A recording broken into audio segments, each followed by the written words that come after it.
আসসালামু আলাইকুম রহমতুল্লাহি অবরকাতুহু।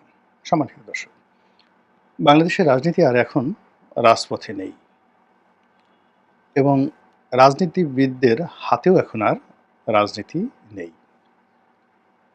পুরো যে পরিবেশ এবং পরিস্থিতি, এটি রাজনীতিবিদদের জন্য এতটা প্রতিকূলে চলে গেছে। এখন আ কেউ যদি বলে যে আমি রাজনীতি করি, যদি আওয়ামী লীগ হয়, তারা বলবে যে এরা তো স্বৈরাচারের দোসর হবে না। যদি জামাত হয় তাহলে বলবে যে এরা তো রাজাকার আলবদরের দল। মুক্তিযুদ্ধের বিরোধিতাকারীর দল হবে না। যদি আপনি যাকে বলা হয় বিএনপির কথা ধরেন, এরা এখন বিএনপিদেরকে সবাই গালাগাল করে বলছে টেম্পু পার্টি, টেম্পু স্ট্যান্ড দখলের পার্টি।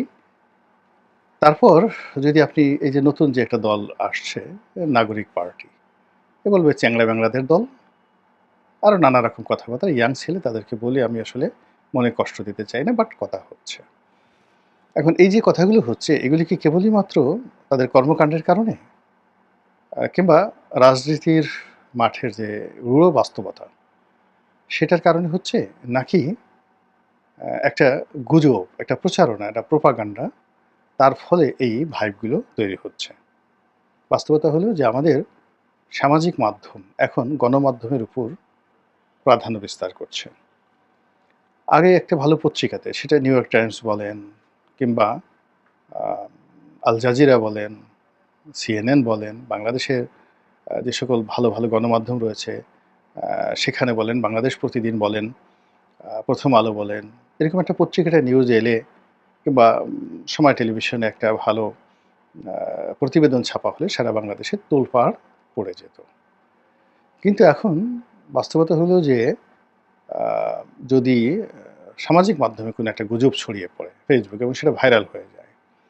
YouTube এ কোনো একটা কনটেন্ট যদি ভাইরাল হয়ে যায়, তাহলে ওটাকে মোকাবেলা করার ক্ষমতা এই বাংলায় এখন কোনো গণমাধ্যমের নেই এবং যাকে বলা হয় এখানে আ কোনো প্রশাসনের নেই। এবং এই ভাইরালের কাছে সামাজিক মাধ্যমের যে ভাইরাল যে খবরাখবর, তার কাছে পুরো রাষ্ট্রযন্ত্র রীতিমতো অচল। বাংলাদেশের একসময়ের প্রভাবশালী পত্রিকা এখন বোধহয় সার্কুলেশনে ২য় অবস্থানে আছে 'প্রথম আলো'। ১ নম্বরে আছে 'বাংলাদেশ প্রতিদিন', ২ নম্বরে আছে 'প্রথম আলো'। তো সেই 'প্রথম আলো' ২ নম্বরে থাকলেও এদেরকে প্রভাবশালী মনে করা হয়। তারা জ্ঞান বিজ্ঞানের একটা যাকে বলা হয় শ্রেণীকে রিপ্রেজেন্ট করেন। তাদের সঙ্গে ভারতের একটা ভালো সম্পর্ক আছে। বাংলাদেশে এই মুহূর্তে যারা সরকার চালাচ্ছেন, তাদের একটা বিরাট অংশ 'প্রথম আলোর' বাই প্রোডাক্ট হিসেবে মনে করা হয়। তো এরকম একটা প্রভাবশালী পত্রিকা 'প্রথম আলো' এবং তাদের সহযোগী 'ডেইলি স্টার', এদেরও সার্কুলেশন বাংলা পত্রিকার সঙ্গে তো তুলনাই করা যাবে না। ইংরেজি পত্রিকার মধ্যে হয়তো তারা নাম্বার 1, ৮-১০ হাজার হয়তো তাদের সার্কুলেশন। কিন্তু ইংরেজি পত্রিকা হিসেবে ১০,০০০ সার্কুলেশন অনেক গুরুত্বপূর্ণ বিষয়। এখন এই সকল পত্রিকাগুলো কিন্তু এখন তাদের অস্তিত্ব রক্ষার জন্য YouTube এর উপর নির্ভর করতে হচ্ছে, Facebook এর উপর নির্ভর করতে হচ্ছে এবং তাদের একটা নিউজ যদি Facebook বা YouTube এ ভাইরাল হয়, ঐদিন এ সকল পত্রিকা এসে আনন্দের বন্যা বয়ে যায়। এখন বাস্তবতা হলো যে আ YouTube এ বা Facebook এ 'প্রথম আলোর' একটা নিউজ ভাইরাল হয়। তো সেখানে কতজন লোক দেখে? তাদের একটা ভাইরাল নিউজ ১,০০,০০০, ১,৫০,০০০, ২,০০,০০০, ৩,০০,০০০ লোকের বেশি দেখে না।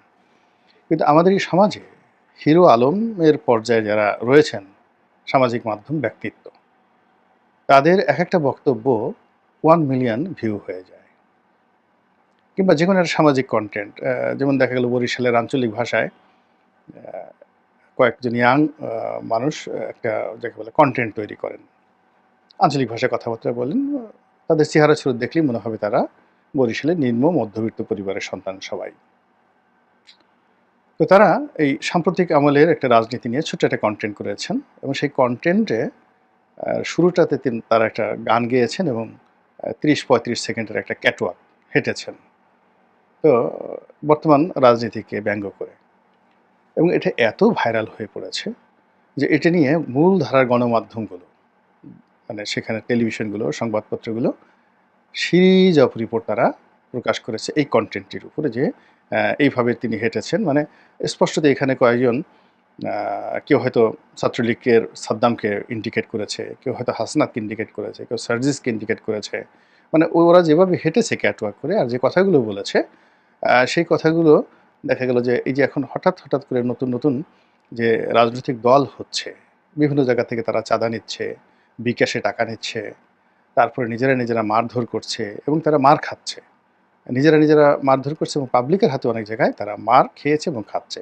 এবং এরা মানুষের যাকে বলা হয় অপমান, জুতো পিটা এগুলোর মানে খেয়েই তারা সফলতা মনে করেন যে পর্যায়ে পৌঁছে গেছেন এবং তারা খুব গর্ব অনুভব করেন যে আমরা এই রাজনীতি করতে গিয়ে মার খেয়েছি, আমাকে পিটনি দিয়েছে, আমাকে জুতোর বাড়ি দিয়েছে, আমাকে মেরে পুরো শুয়ে ফেলছে।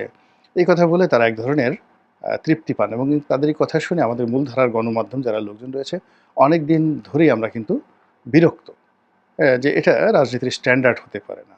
বা এখন যারা রাজনীতির জন্য নিত্য নতুন দল করছেন তাদের সবাইকে দেখেই আমাদের মেজাজ গরম হচ্ছে, হাসিও পাচ্ছে না, ভীষণ রকম মেজাজ গরম হচ্ছে, বিরক্ত হচ্ছে। তো সেই বিরক্তিটি আমরা কেউ মানে মূলধারার গণমাধ্যমে লিখেছি কিন্তু তুলে ধরতে পারিনি বা লোকজন অ্যাকসেপ্ট করেনি। কিন্তু দেখা গেল যে ওই যে বরিশালের আঞ্চলিক ভাষায় কয়েকজন যুবক তারা যে ভিডিও কনটেন্ট তৈরি করে সেই কনটেন্টের ফলে এখন সেটি একেবারে রীতিমতো ভাইরাল হয়ে পড়েছে। তো এই যে আমাদের যে সামাজিক মাধ্যম, এই সামাজিক মাধ্যম এখন রাজনীতি নিয়ন্ত্রণ করছে।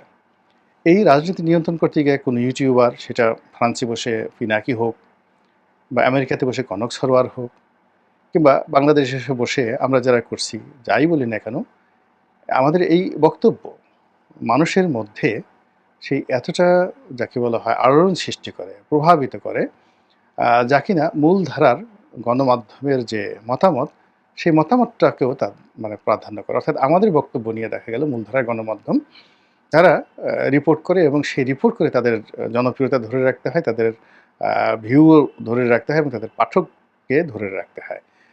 আমি অনেকদিন ধরেই মূলধারার গণমাধ্যমের সাথে জড়িত। এখনও পত্রপত্রিকায় লিখি, টেলিভিশন টক শোতে যাই। এখন ধরেন আমার একটা ভিডিও যদি ১ লাখ এখানে দেখে কিংবা ভালো ভিডিও হলে ২ লাখ, ১০ লাখ, ২০ লাখ এমনও ভিডিও আছে আমার এই চ্যানেলে ১ কোটি লোক দেখেছে। মানে 10 মিলিয়ন লোক দেখেছে একটা সিঙ্গেল ভিডিও। তো ওই যে নাজমার সাথে একটা ভিডিও করেছিলাম, টক শো করেছিলাম। সেটার একটা চ্যানেল আমার এই চ্যানেলে আছে যে জিয়াউর রহমানের বংশ পরিচয় পেয়ে তেলে বেগুনে জ্বলে উঠলেন এমপি নাজমা। বা সাবেক যে স্বাস্থ্যমন্ত্রী ছিল ডক্টর মুরাদ হাসান তার সঙ্গে একটা শো করেছিলাম। সেটাও এখানে প্রায় ৭০-৮০ লাখ লোক আমার এই চ্যানেলে সেখানে দেখেছে। এরকম যে আমাদের সামাজিক মাধ্যম থেকে আমরা যে রাজনীতির সংজ্ঞা দেই, ভাইব তৈরি করি। কাউকে যদি কেউ একটা গালি দেয়, কাউকে যদি কেউ একটা ইন্ডিকেশন করে কিংবা দেখা গেল যে এখন খুব বাজে একটা শব্দ ব্যবহার করে, অঙ্গভঙ্গি করে কাউকে যদি এখানে হেয় করা হয়, ওটা যেমন তার রাজনীতির ক্যারিয়ারের জন্য একটা সমস্যা হয়ে পড়ে। আবার এখান থেকে যদি কাউকে প্রমোট করা হয়, কাউকে নিয়ে যাকে বলা হয় প্রশংসা করা হয়, কারো পক্ষে কথাবার্তা বলা হয়, ওটা নিয়ে কিন্তু একটা নিদারুণ যাকে বলা হয় জনমত তৈরি করা হয় এবং সেই জনমতটাই এখন বাংলাদেশের রাজনীতিটাকে নিয়ন্ত্রণ করছে। এবং এই জনমতে একটা যাকে বলা হয় ইউটিউবারদের একটা বিরাট অংশ, সোশ্যাল মাধ্যমের একটা বিরাট অংশ, তারা প্রচার করছে যে সামনে পার্লামেন্টারি ফর্ম অফ গভর্নমেন্টের পরিবর্তে রাষ্ট্রপতি শাসিত সরকার ব্যবস্থা হবে এবং সর্বময় ক্ষমতা জিয়াউর রহমান সাহেব যেভাবে ভোগ করেছেন, এরশাদ সাহেব যেভাবে ভোগ করেছেন বা বাকশাল জামানাতে বঙ্গবন্ধুর হাতে যে ক্ষমতা ছিল প্রেসিডেন্ট হিসেবে, ঠিক একই ক্ষমতা দিয়ে ডক্টর মোহাম্মদ ইউনূসকে রাষ্ট্রপতি বানানো হোক। আর সেই রাষ্ট্রপতির অধীনে একটা সংসদ থাকবে। এরশাদের জামানাতে যেভাবে ১৯৮৬ সালে ছিল, ১৯৮৮ সনে ছিল। এরকম একটা পার্লামেন্ট হবে, সেই পার্লামেন্টের প্রধানমন্ত্রী হবেন তারেক রহমান সাহেব। আর যাকে বলা হয় আ ভাইস প্রেসিডেন্ট যে পদ বাংলাদেশে ছিল, কোনো কারণে রাষ্ট্রপতির যদি কোনো অসুস্থ বোধ করেন তাহলে তো তাকে একটা দায়িত্ব দিতে হবে। তাহলে এখন বর্তমান নিয়ম অনুযায়ী স্পিকারকে এই দায়িত্বটা দেওয়া হয়। কিন্তু যেহেতু বাংলাদেশে একটা রাষ্ট্রপতি শাসিত সরকারের দিকে যদি চলে যায়, সেখানে ডক্টর মোহাম্মদ ইউনূসের গুরুত্ব অত্যন্ত তাৎপর্যপূর্ণ। তো সেক্ষেত্রে তারেক রহমান সাহেবের চাইতেও একজন বয়স্ক লোক, গুরুত্বপূর্ণ লোক, জ্ঞানী লোক, গুণী লোক এই মিডিয়া তৈরি করে ফেলেছে। আর তিনি হলেন ডাক্তার শফিকুর রহমান, মানে আমিরে জামাত। অতএব তাকে ভাইস প্রেসিডেন্ট বানানো হোক। এইভাবে সামাজিক মাধ্যমে একটা ভাইব তোলা হচ্ছে। আর এই ভাইবের কারণে, এই প্রচারের কারণে, প্রোপাগান্ডার কারণে মানুষের যে মন এবং মানসিকতা ঠিক এই ৩ টি নামের দিকে যাচ্ছে। এবং আমি দেখলাম যে ১ম যখন এই বক্তব্যটি শুরু হলো বা এই ধরনের কথাবার্তা সামাজিক মাধ্যমে বলা হলো, তখন আমি বিরক্ত হলাম। সাংঘাতিক কারণে যে এখানে পার্লামেন্টারি ফর্ম অফ গভর্নমেন্ট হচ্ছে। তো পার্লামেন্টারি ফর্ম অফ গভর্নমেন্টে একজন সংসদ সদস্যের চেয়ে ক্ষমতাধর কেউ নাই। প্রধানমন্ত্রী, মন্ত্রী, এমপি এরা সবাই একই ক্যাটেগরির। আর যখন প্রেসিডেন্সিয়াল ফর্ম অফ গভর্নমেন্ট হবেন, তখন একজন সংসদ সদস্যের মধ্যে আর একজন ইউনিয়ন পরিষদের চেয়ারম্যানের মধ্যে খুব বেশি পার্থক্য নাই। খালি নামের পার্থক্য হবে। ফলে ওইজন্য হয়তো কেউ তখন এমপি হতে চাইবে না। তাদেরকে কোনো একটা ডিসিটিউনও পাত্তা দেওয়ার কোনো প্রয়োজনই নাই। যাই দেওয়া হোক না কেন পদ-পদবি। তো এরকম একটা যখন পরিবর্তন দিকে যাচ্ছি, আমি খুব বিরক্ত হলাম। কিন্তু ইদানিং যেটা দেখছি যে এইটা সামাজিক মাধ্যমে রীতিমতো ভাইরাল হয়ে পড়েছে। এখন এটা নিয়ে যারা মানে এই সামাজিক মাধ্যমে যারা এখন ভাইব তৈরি করেন এবং জনমত তৈরি করেন এবং বিভিন্ন লোককে উঠানোর জন্য বা নামানোর জন্য যারা নিয়ামক হিসেবে কাজ করেন, তারা এখন এই জিনিসটিকে ওন করলেই হয়ে যায় এবং ওন করবেন তারা। কয়েকদিন পরেই তারা এই কথাগুলো বলবেন। বিকজ অনেক কিছুই তো বাংলাদেশে meticulously চলছে। আর এইভাবে যদি পরিচালনাটা চলতে থাকে, তাহলে নির্বাচন কোথায় যাবে? নির্বাসনে? তারপর বিএনপির অবস্থা কী হবে? এরপর আওয়ামী লীগ তো নেই। এবং বাংলাদেশ কি আমরা একটা নতুন জমানায় প্রবেশ করব? সেটি কি আমাদের জন্য ভালো হবে না মন্দ হবে? এটা সময় বলে দেবে। মহান আল্লাহ আমাদের সবাইকে হেদায়েত দান করুন এবং হেফাজত করুন। আসসালামু আলাইকুম ওয়া রাহমাতুল্লাহি ওয়া বারাকাতুহু।